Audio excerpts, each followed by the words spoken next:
We're now waiting for confirmation that the Dragon's chutes have deployed, coming up here just in under a minute or so.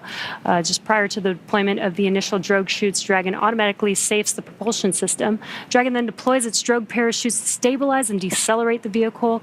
Then just before drogue deployment, seats automatically rotate to 26 degrees, which we just saw there, to keep the crew within acceptable G limits for entry and landing. And excellent view. Great view. Drogue parachutes are deployed. View looking forward. Drogue descent rate nominal. Descent rate nominal, copy. Again, we're going to hear a lot of comms throughout this next 3 minutes here. This is looking forward on the Dragon spacecraft up at the chutes. Those drogue parachutes are fully deployed now, so we do expect those main parachutes to deploy here shortly.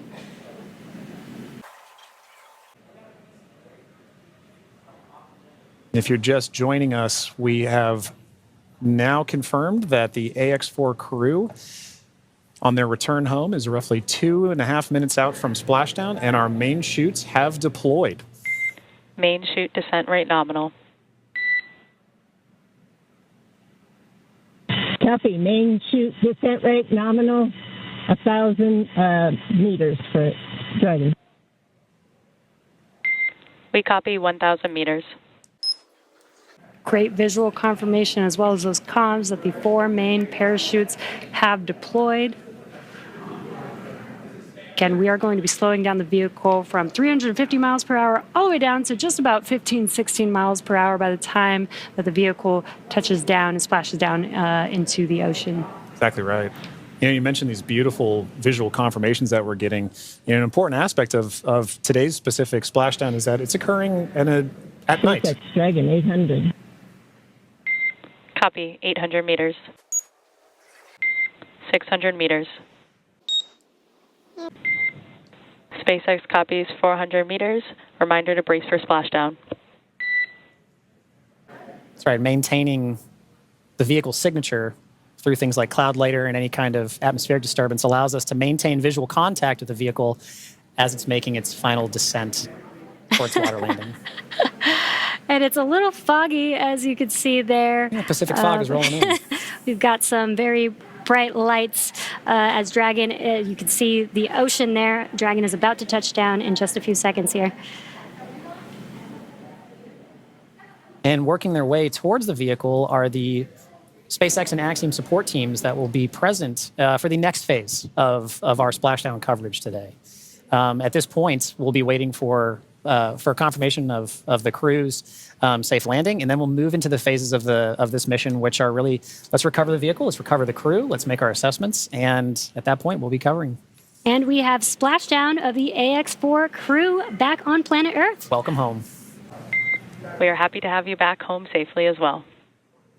Focused on immediate safety inspection of the vehicle, checking for vehicle integrity and any presence of hypergolic propellant vapors. This ensures that it's safe for Shannon to approach the Dragon spacecraft. Now, once Dragon is cleared for full approach, the team begins rigging the spacecraft for water recovery by the recovery ship. The second fast boat is responsible for parachute recovery and also serves a redundant boat to the first. So we'll see a team member, we'll also see a team member rather on a jet ski helping to gather up the now detached parachutes that you mentioned came off, Jesse.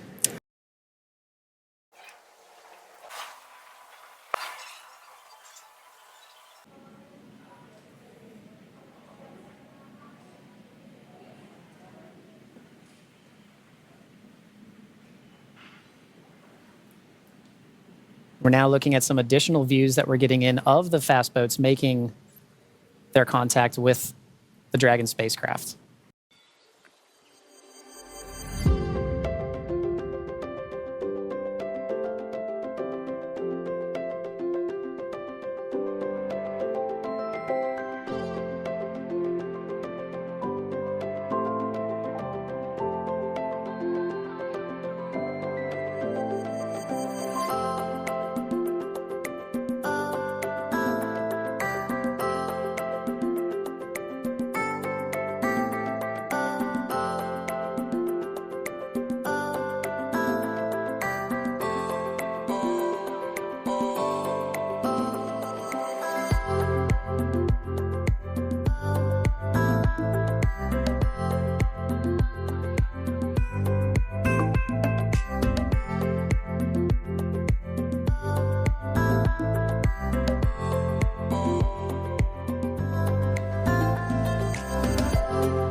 There you can see what we call the Dragon nest. When the spacecraft is lifted up out of the water, it's going to seat into that ring that you see there at the end of the recovery vessel there.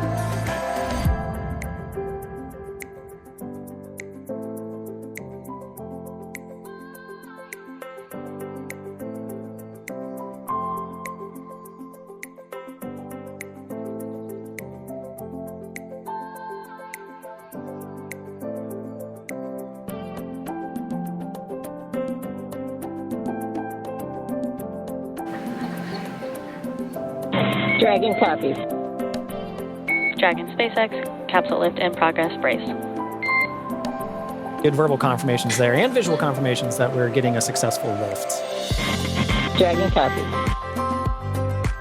And again, those comms, crew can't see what's happening outside of the spacecraft, so letting the crew know what's happening so they understand, the vehicle moving, Exactly. what those different feelings are with the spacecraft moving around. Trying to give crew some level of situational awareness of where they are and where they're going next. So Dragon will remain in the nest during the crew extraction and for the journey back into port. The spacecraft is currently was just lifted, as you saw, and set on the nest. And from here, it'll be centered and oriented. And then from there, Dragon will be translated into the hangar underneath the helipad aboard the ship so that we can then open the hatch. And once open, a SpaceX medical doctor will be the first one in to check on the crew to see if they are ready to egress out of the vehicle. And as we noted earlier, AXIOM medical teams are also on the recovery vessel working in tandem with SpaceX staff to assess and assist the crew. The astronauts will egress, or what we call exit, from Dragon's side hatch, pending spacecraft orientation in the water. Before opening the hatch, the spacecraft's cabin pressure must be equalized with the outside environment. Now, once the hatch is opened, that will be the Axiom 4 crew's first breath of fresh air since boarding Falcon 9 at the start of their mission on June 25th. And that will be an exciting moment for the crew, I know.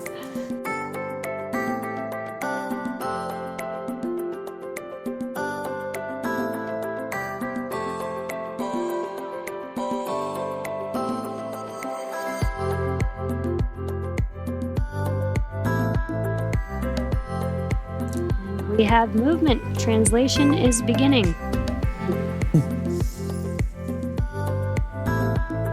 Some residual ocean water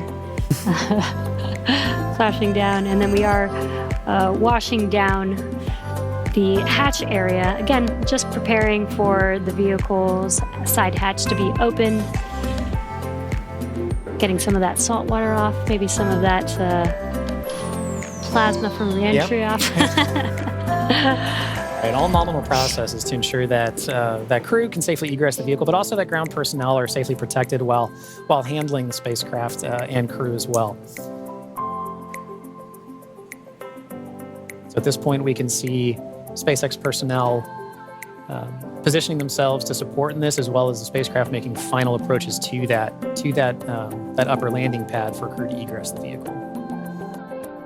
After that freshwater washdown of the hatch area, we're seeing some final wipe downs as well.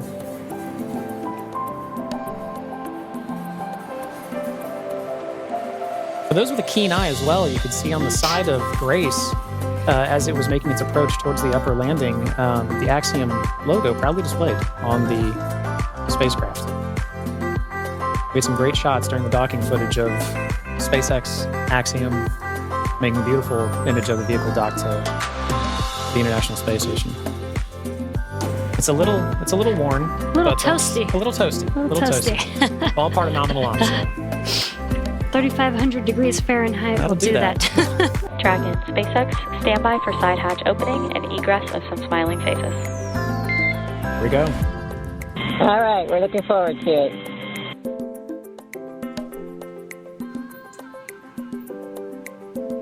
They are just about to open that side hatch, and again, first person that'll greet the crew will be the medical officer.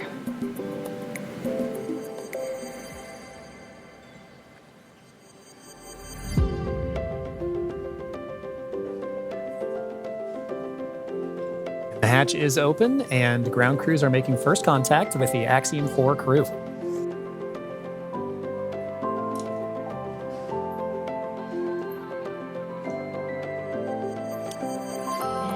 see that square-looking tool. That's just a protector for the hatch seal for while the crew egresses.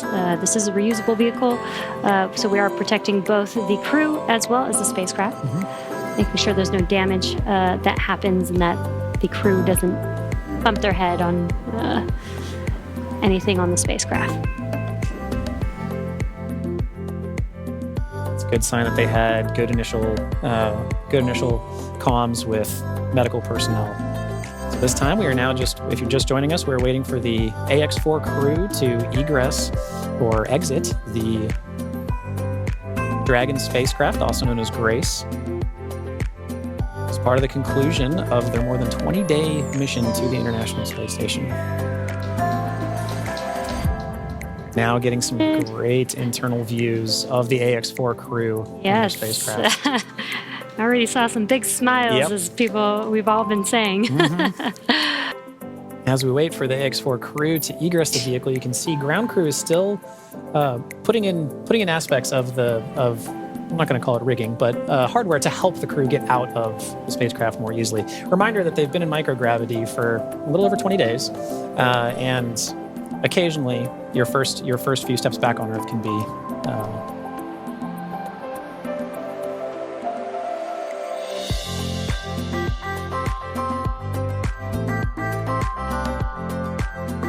lining out.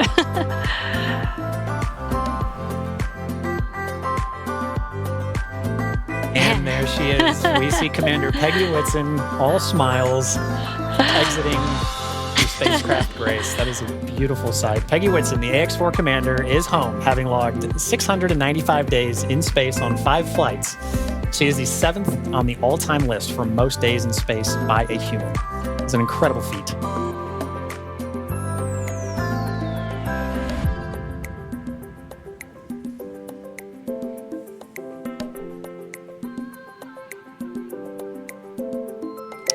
And we've got our pilot, Shubhanshu Shukla, as our second crew member exiting the spacecraft. And some big smiles, as you said. India reached a major milestone for the nation's space exploration goals. AX4 pilot Shubhanshu Shukla became the first astronaut to fly from the country's newly established astronaut corps. His participation marks a vital step forward for ISRO's Gaganyaan program, which aims to send Indian astronauts into space aboard domestically developed spacecraft. Shukla's flight demonstrates India's readiness to execute international missions and reflects the country's broader ambitions to become a key player in the global space community. As India continues to expand its capabilities in crewed spaceflight, this mission serves as both a proving ground and a symbol of its commitment to innovation, collaboration, and leadership in space exploration. We have our third crew member now egressing the vehicle. There is Sławomir Uznański-Wiśniewski of Poland. Sław is all smiles for this, which I love to see. Now, Poland's participation in the AX4 mission through the Ignis program marked a pivotal step in the country's growing role in space exploration. Astronaut Sławomir Uznański-Wiśniewski, flying in partnership with the European Space Agency, led a research agenda focused on some of the most pressing challenges in human spaceflight: mental health, artificial intelligence, and radiation monitoring. These areas are critical not only for ensuring astronaut well-being on long-duration missions, but also for enabling safe and sustainable exploration beyond low Earth orbit. The Ignis mission reflects Poland's strategic investment in cutting-edge science and its ambition to contribute meaningfully to the future of deep space travel. It also signals a broader shift in Europe's space landscape, where emerging space nations are taking on increasingly vital roles in shaping the next era of exploration. And last but not least, mission specialist Tibor Kapu. Hungary marked a significant milestone in its space ambitions with the AX4 mission as astronaut Tibor Kapu became the first Hungarian to reach the International Space Station, and all smiles from him there. His participation under the banner of the Hunor Hungarian to Orbit program represents Hungary's commitment to advancing its role in international space exploration. This mission signifies the country's return to human spaceflight after decades and highlights its strategic investment in science, technology, and innovation.